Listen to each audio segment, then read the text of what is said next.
అందరికీ నమస్కారం. నాది రంగారెడ్డి జిల్లా మొయినాబాద్ మున్సిపాలిటీ. అయితే ఈ కాంగ్రెస్ గవర్నమెంటు సన్నబియ్య పథకం కింద బియ్యం ఇస్తున్న సంగతి అందరూ తెలిసిందే కదా. అయితే మా ఇంట్లో కూడా సన్నబియ్యం రేషన్ షాప్ నుంచి తెప్పించుకున్నాను.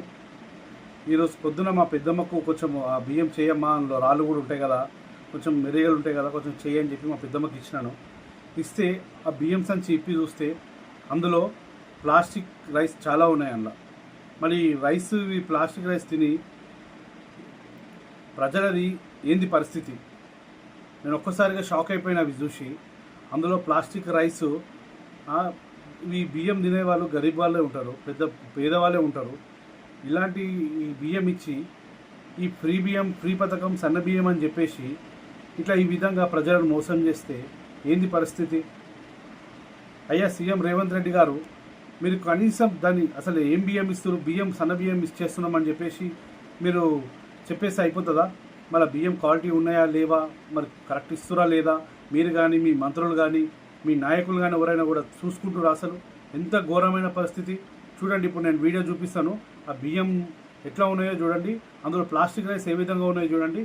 నేను మా ఇంట్లో గ్యాస్ పైన పెట్టి దాన్ని చూపించాను, మీరు అందరూ ఒకసారి చూడండి.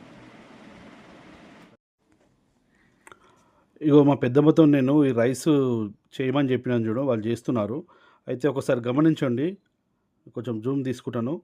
ఒకసారి చూడండి, ఆ పైన అంతా కూడా వచ్చినాయి, అంతా ప్లాస్టిక్ రైస్, అవంతా కూడా ప్లాస్టిక్ బియ్యం. చూడండి ఒకసారి చూడండి, మీరే గమనించండి ఎంత ఘోరమైన పరిస్థితి ఇది. చూడండి ఆ పైన మొత్తం అంతా ప్లాస్టిక్ రైస్, అదంతా కూడా. ఈ రైస్ తిని పిల్లలు, పెద్దలు, ముసలి వాళ్ళు ఏం కావాలి, వాళ్ళ పరిస్థితి ఏం కావాలి? వాళ్ళ హాస్పిటల్లో చూపించుకోలేక. చూడండి, ఆ రైస్ తీసుకొచ్చి నేను గ్యాస్ పైన ఒకసారి దాన్ని ముట్టించినాను, గమనించండి మీరు. ఆ రైస్ చూడండి కాలుతున్నాయి. కాలిన తర్వాత ప్లాస్టిక్ అంతా దగ్గరకు వచ్చి ఎట్లయితే అవుతుందో ఆ విధంగా చూడండి ఎట్లయితుందో మీరు ఒకసారి గమనించుది. చూడండి అదంతా ఉడుకుతుంది ఇట్లా. ఇంత ఘోరమైన పరిస్థితి చూడండి. ఈ బియ్యం తిని హాస్పిటల్లో పైసలు లేక చూపించుకోలేక ప్రాణాలు కూడా కొట్టుకోవాలి.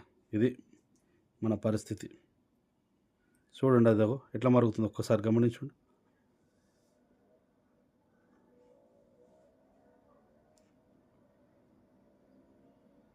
చూడండి ఈ రైస్ తిని ఏంది పరిస్థితి ప్రజలది. ఇట్లా బియ్యం ఇష్టం వచ్చినట్టు ఇట్లా బియ్యం ఇచ్చేసి ఒకసారి మీరే ఆలోచన చేయాలి. చూసిరా వీడియో? అయ్యా రేవంత్ రెడ్డి గారు, మీరు సన్న బియ్యం ఇవ్వకున్నా పర్వాలేదు, కానీ కనీసం ఆ దొడ్డు బియ్యం ఇచ్చినా సరే కానీ మంచి బియ్యం ఇవ్వండి సార్. ఈ రైస్ తిని పేద ప్రజలు ప్రాణాలు పోతాయి. ఆ ఫ్రీ బియ్యం అని చెప్పేసి, సన్న బియ్యం అని చెప్పేసి ఈ పేద ప్రజలు తెచ్చుకొని అవి తిని హాస్పిటల్లో డబ్బులు పెట్టుకోలేక ప్రాణాలు పోయే పరిస్థితి ఉంది.